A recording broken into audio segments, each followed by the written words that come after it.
Transcription prokaryotes lecture 2 RNA polymerase पर आज होगी चर्चा प्रारंभ। कहते आरएनए पॉलीमरेज ही सबसे बड़ा बॉस है जिस पूरे काम को रेगुलेट करता है। आरएनए पॉलीमरेज, बट एक चीज समझना बहुत जरूरी होता है कि कोई भी डीएनए है, ठीक है ना, ये डीएनए है,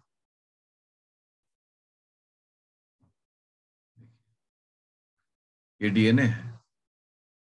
जब तक इसको एक ट्रांसक्रिप्शन फैक्टर नहीं मिलेगा, ठीक है ना, ये हो गया ट्रांसक्रिप्शन फैक्टर, तब तक ये ट्रांसक्रिप्शन शुरू नहीं करेगा। क्लियर बात है। यही जो ट्रांसक्रिप्शन फैक्टर है ये इसका सिग्नल होता है, ठीक है। ट्रांसक्रिप्शन फैक्टर मिलेगा तभी ये एमआरएनए बनाएगा। तो ये सब चीज हमेशा दिमाग में बिठा के रखना कि ये अपने आप नहीं होता है। It is not spontaneous, rather it is influenced by a signal which is called a transcription factor. So RNA polymerase में जो अगर हम बात करते हैं तो RNA polymerase की बहुत सारी खूबियां हैं, बहुत सारी खास बात है। इसका स्ट्रक्चर अगर हम लोग देखेंगे, इसके बड़े बड़े डायनेमिज्म इसके हैं। किसी भी RNA polymerase में, जो चूंकि हम लोग प्रोकैरियोट्स को देख रहे हैं इसलिए हमें प्रोकैरियोट पर ही ध्यान देना होगा। RNA polymerase इन ई कोलाई, एकदम सीधी बात, ई कोलाई का आरएनए पॉलीमरेज। ये आरएनए पॉलीमरेज जो है इसमें दो पार्ट होता है। एक पार्ट होता है सिग्मा फैक्टर। सिग्मा फैक्टर इस आरएनए पॉलीमरेज के साथ एक मेहमान की तरह होता है जो इनिशिएशन कराएगा और गुड बाय बोल के निकल जाएगा। सीधी बात है, इनिशिएशन करेगा और फिर वहां से वो चलता बनेगा कि हाँ भाई मेरा काम हो गया, तो अब मैं जा रहा हूं, मेरा काम समाप्त। ये आरएनए पॉलीमरेज की बात है। दूसरा क्या है? दूसरा जो है इसके साथ वो है कोर फैक्टर। कोर फैक्टर वो हो गया जिसको कि बाकी सब काम करना है, ठीक है, इनिशिएशन छोड़ के, ठीक है। तो कोर फैक्टर जो है उसका काम होगा एलोंगेशन करवाना, उसका काम होगा बाकी जो एक्टिविटी है उसको कराना। इस कोर फैक्टर में कौन कौन से होते हैं? अल्फा सब unit plus beta sub unit plus, मतलब ये प्लस एडिशन नहीं है, मतलब साथ में बीटा डैश। ये तीन जो सब यूनिट है, ये तीन सब यूनिट एसेंशियल कंपोनेंट है किसके? Core factor. उसको हम लोग कहते हैं अल्फा बीटा बीटा डैश, ठीक है। तो ये जो तीन पार्ट हैं ये कोर के हिस्सा है। अब मेरे अपने मन में आएगा कि भाई यदि आरएनए पॉलीमरेज का ऐसा बनावट बुनावट है, आखिर सबका काम क्या है? क्या इसके मतलब हम बोले कि क्या इसका काम? एक सिंबॉलिक आरएनए पॉलीमरेज का अगर डायग्राम बनाए तो हमारे आंखों के सामने रहेगा और जिससे फायदा ये होगा कि हम इसको समझ सकते हैं। आइए देखिए, एक सिंबॉलिक बना रहे हैं, सिंबॉलिक।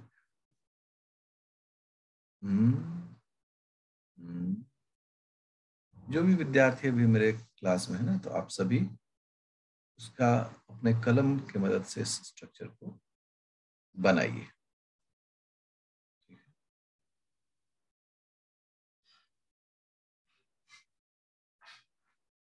ठीक है। और इसके साथ हम जोड़ रहे हैं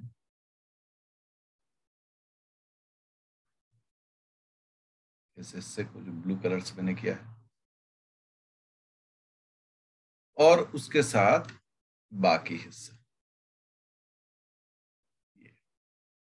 थोड़ा रंग भी डाल देते हैं, ये तो ठीक रंग नहीं है उसका।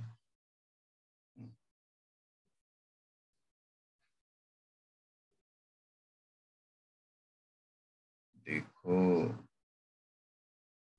ये हो गया इसका रंग। ऊपर वाले को भी रंग देते हैं, थोड़ा सा अच्छा लगेगा देखने में।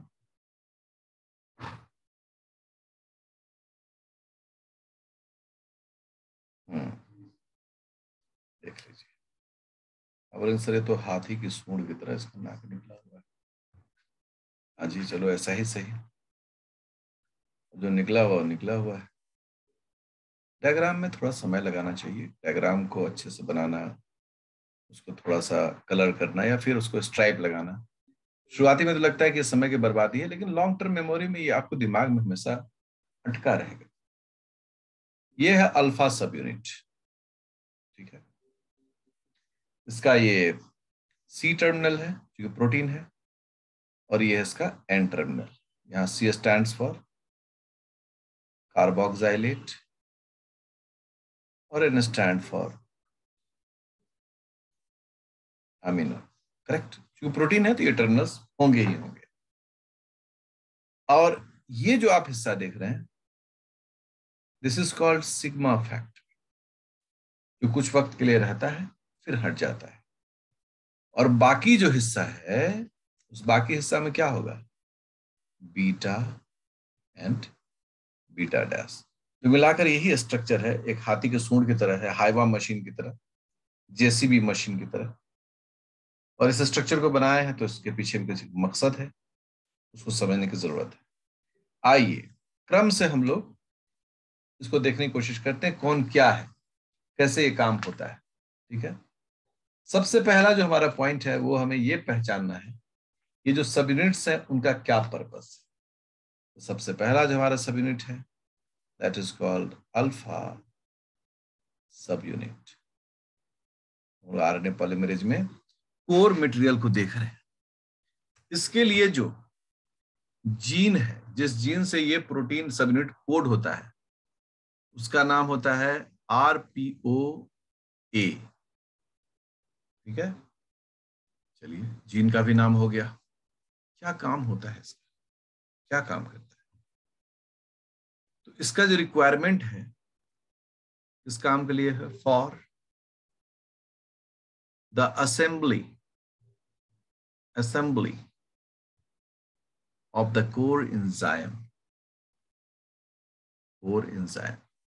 एंजाइम को असेंबल करके रखता है, मतलब सबको एक साथ ये जोड़ कर रखता है। ये जो हिस्सा है, इसे देखिए, ये दोनों को जोड़ के रख रहा है, ठीक है। पहला ये काम हो गया। दूसरा काम क्या होता है, प्रोमोटर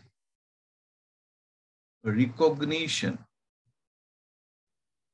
प्रोमोटर रिकॉग्निशन का मतलब क्या हो गया, ये प्रोमोटर साइट को पहचानने की कोशिश करता है। क्या प्रोमोटर होता है, आपको सबको पता है, 0 पॉइंट, एंड पॉइंट, ये तो डाउन स्ट्रीम हो गया। और इससे पहले जो रीजन होता है जिसे हम लोग अप स्ट्रीम कहते हैं, उस रीजन को हम लोग प्रोमोटर भी कहते हैं।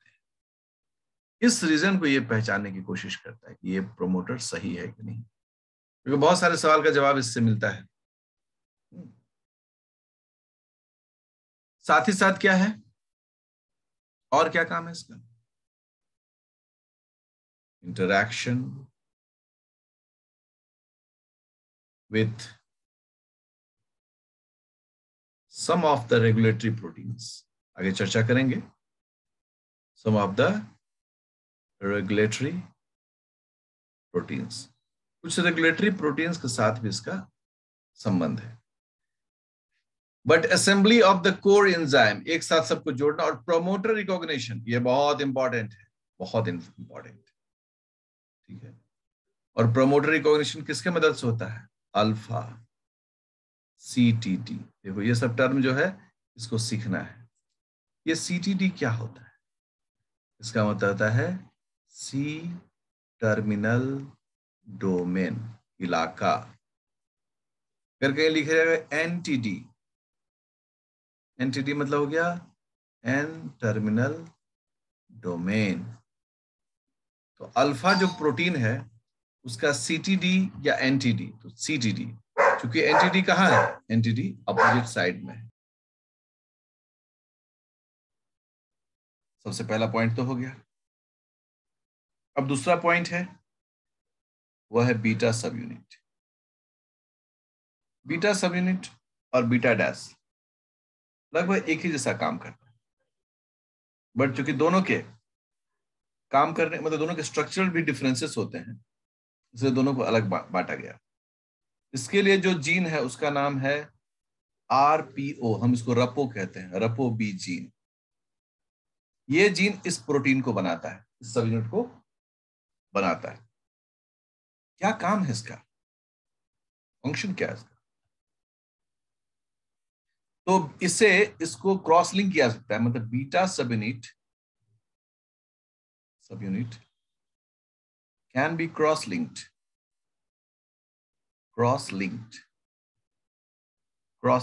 टू, किसके साथ कर सकते हैं आप?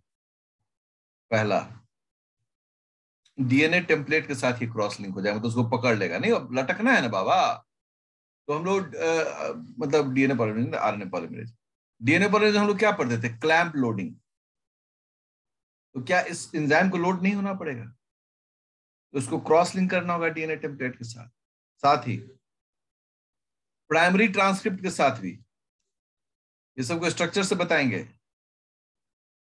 सॉरी स्ट्रक्चर लिखा गया, प्राइमरी ट्रांसक्रिप्ट के साथ भी को भी अपने साथ लटकाएगा ये। और थर्ड, वही जो RNTP जो है, राइबो न्यूक्लियोटाइड ट्राइफॉस्फेट, इसमें कौन कौन आता है? ATP, GTP, CTP, ATP, GTP, CTP, UTP। इन तीनों को अपने साथ लटका के कौन रखेगा? Beta sub unit. क्योंकि जब रेप्लिकेशन होगा तो टेम्पलेट भी होगा। यदि में से आपको, अभी तो मैं डायग्राम आगे बताऊंगा, लेकिन देखो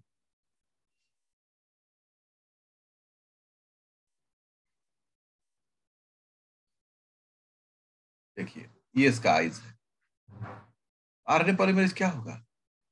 इस पूरे चीजों को अपने साथ बीटा सबयूनिट क्या करेगा? होल्ड करके रखेगा। साथ ही अगर ट्रांसक्रिप्शन हो रहा है, ये ट्रांसक्रिप्शन हो रहा है, करेक्ट, ये 3' OH है, ये 5' फॉस्फेट है, इसे हम लोग क्या कह रहे हैं? Primary transcript. इसको भी पकड़ कर रख रहा है। साथ यहां पर जो नया आएगा RNTP, उसको भी ये पहचान कर लाएगा। और ये सब काम कौन करेगा? ये जो बैक में जो बीटा सब यूनिट है, beta and beta dash, basically beta sub unit major work करता है, बीटा डैश सपोर्टिंग काम करता है। इन सबको अपने साथ पकड़ कर रखा है, क्योंकि इसमें से किसी को भी अगर छोड़ दिया, मान लो टेम्पलेट को छोड़ दिया, तो सत्यानाश हो गया। आरएनए प्राइमरी ट्रांसक्रिप्ट जो है उसको छोड़ देगा, तो फिर काहे का काम, जब ट्रांसक्रिप्ट ही नहीं बनेगा। और अगर RNTP को छोड़ देगा तो फिर बनेगा कैसे? तीनों को एक साथ जकड़ कर रखना पड़ेगा। ये काम बीटा सब यूनिट करता है। अब थर्ड जो है उसका सब यूनिट, क्योंकि मैंने पहले कहा कि ये बीटास के साथ ही मिलकर काम करता है। इसका जीन अलग होता है, रेपो नहीं, RPO, रेपो सी जीन जो है वो इसको इनकोड करता है। काम as of the beta sub unit, जो बीटा सब यूनिट काम करता है वही ये बीटा डैश सब यूनिट भी करता है। यहां तक तो कोई झंझट नहीं है, सिमिलर काम करता है। इसका मतलब अगर हम कंक्लूजन में ऐसे बोलें कि कैटालिटिक साइट एंजाइम का और एक्टिव साइट, कैटालिटिक साइट को हम लोग एक्टिव साइट भी कहते हैं, एंजाइम में सब लोग पढ़ते हैं। Active site of RNA polymerase exists, कहाँ एग्जिस्ट? एट बीटा डैश सब यूनिट्स। इसी के पास ये एक्टिव साइट मौजूद होता है, और वहीं पर ये पूरा एंजाइम का कैटालिसिस काम जो है। सो बीटा डैश को अगर एक वर्ड में बोलना हो, बोलेंगे कैटालिटिक साइट और एक्टिव साइट। क्रम में जब आगे बढ़ते हैं तो चौथा मेंबर मिलता है, इसमें तो कोई अचंभा नहीं है, that is called sigma factor और सब यूनिट। ये भी तो सब यूनिट ही है। इसके लिए जो जीन होता है उसका नाम होता है रपोडीन जीन, ठीक है, रपोडीन जीन ये है। और सिग्मा फैक्टर का एकमात्र काम है प्रोमोटर को चुनना, promoter specificity for the initiation of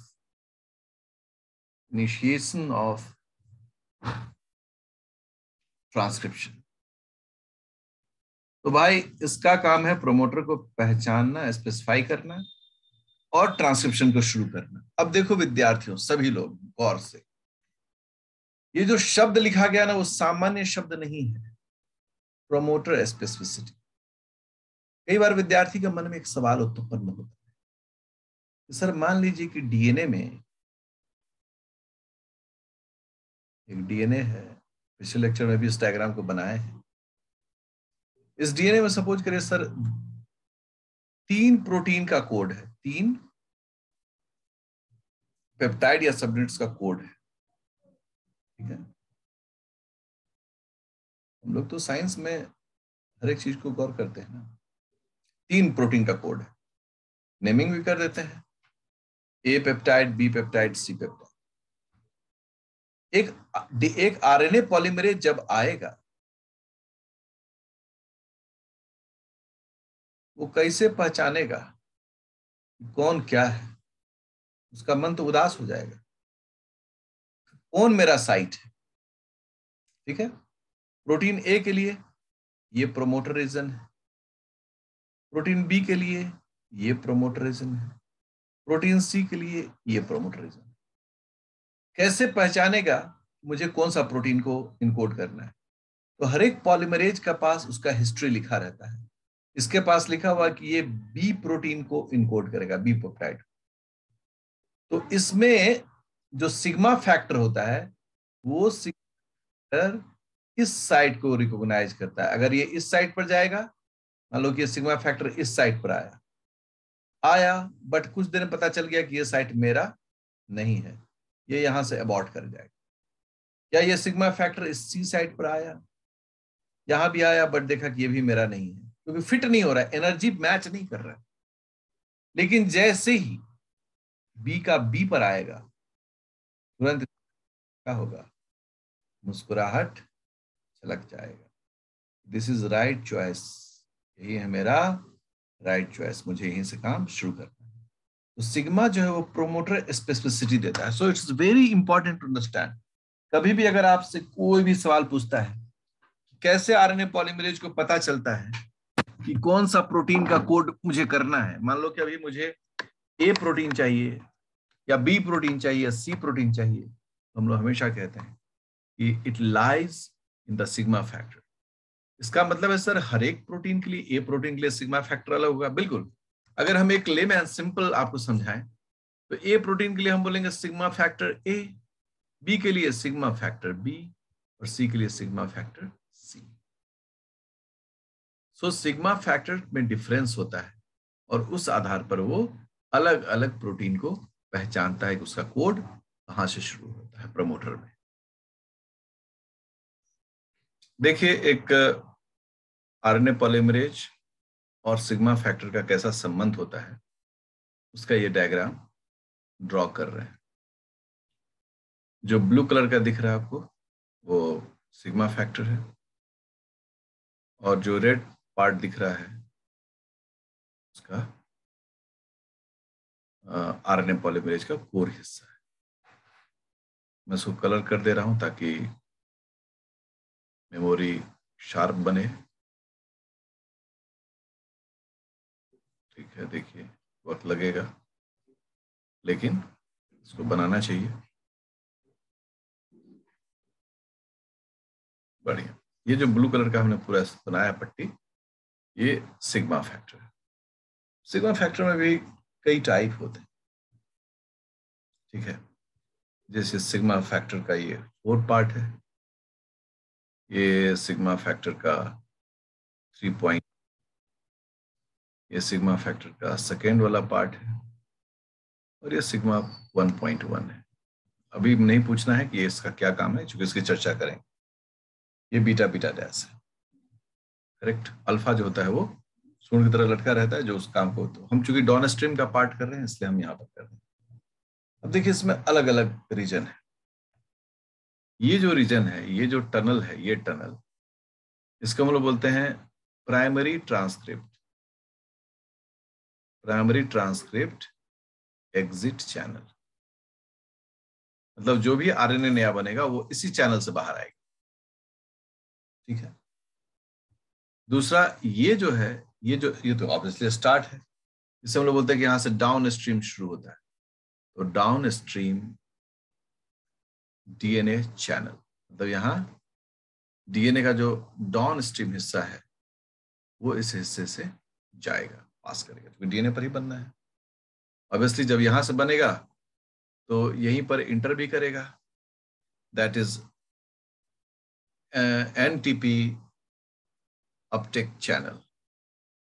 जब बनाएंगे तो नया हमको चाहिए एटीपी, जीटीपी, सीटीपी, यूटीपी चाहिए, वो सब यही से, इसी चैनल से जाएगा, इसी जगह से सभी इंटर करेंगे, करेक्ट। ये जो हिस्सा है यहाँ थोड़ा सा हमको चेंज करना होगा इस स्ट्रक्चर में, हमको बनाया तो सबको बनाएंगे ना। देखिए अब ठीक है। ये जो आप इस तरह का चैनल देख रहे हैं, ये जो हिस्सा है, ये हिस्सा है नॉन टेम्पलेट। अब हमने सिखाया था सबको कि डीएनए का एक हिस्सा टेम्पलेट रहता है, एक स्टैंड, दूसरा है स्टैंड नॉन टेम्पलेट रहता है, इसे हम लोग नॉन टेम्पलेट चैनल कहता है। डीएनए जो इधर से घुसेगा उसका नॉन टेम्पलेट यहां से निकलेगा, तो ऑब्वियसली ये कौन सा हिस्सा हो गया, टेम्पलेट चैनल। टेम्पलेट चैनल, यहां से टेम्पलेट का काम होगा। अब सोचो कि मैं एक डीएनए दिखाता हूं, ये डीएनए है, इधर से इंटर किया, ठीक है, और यहां से ऐसे ये बाहर जा रहा है, फिर ये कॉइल होते जा रहा है, करेक्ट। सब लोग गौर से देखिएगा, यहाँ डीएनए डबल स्ट्रैंडेड है, डबल स्ट्रैंडेड है, यहाँ पर ये सिंगल स्ट्रैंडेड, ऐसे बबल बन गया, और फिर आगे जाके ये क्या हो गया, डबल स्ट्रैंडेड हो गया। देखिए, अर्थात यहां पर खुला है, तो निश्चित रूप से जो टेम्पलेट है वो कहां पर है, टेम्पलेट ये हिस्सा है, दिस इज कॉल्ड टेम्पलेट, और this is called non template, NT. Non template को हम लोग एनटी भी कह सकते हैं, टेम्पलेट को हम लोग टी भी कह सकते हैं। अब यहीं पर क्या बनना शुरू होगा, देखो इस ब्लैक कलर से मैं कैसे दिखाऊं आपको। अच्छा चलो मैं आपको एक मोटा ब्लैक कलर से दिखा, ये क्या है, ये जो बाहर निकला है ब्लैक कलर का जो मोटा दिख रहा है आपको, वो क्या है, वो है आपका प्राइमरी ट्रांसक्रिप्ट, जो यहाँ पर इसके साथ बेस पेयर कर रहा है। ये 3' इंड है, ये 5' इंड है। तो इसी स्ट्रक्चर को पूरा ऐसे दिख, तो इस वीडियो को आराम से रोककर पूरे जो प्रक्रिया को है उसको जरूर दोहराइए, एक बार अपने मन से बनाइए, अच्छे से बनाइए, ताकि आप इस चीज को समझ सकें। नेक्स्ट क्लास में हम लोग सिग्मा फैक्टर से काम शुरू करने वाले हैं।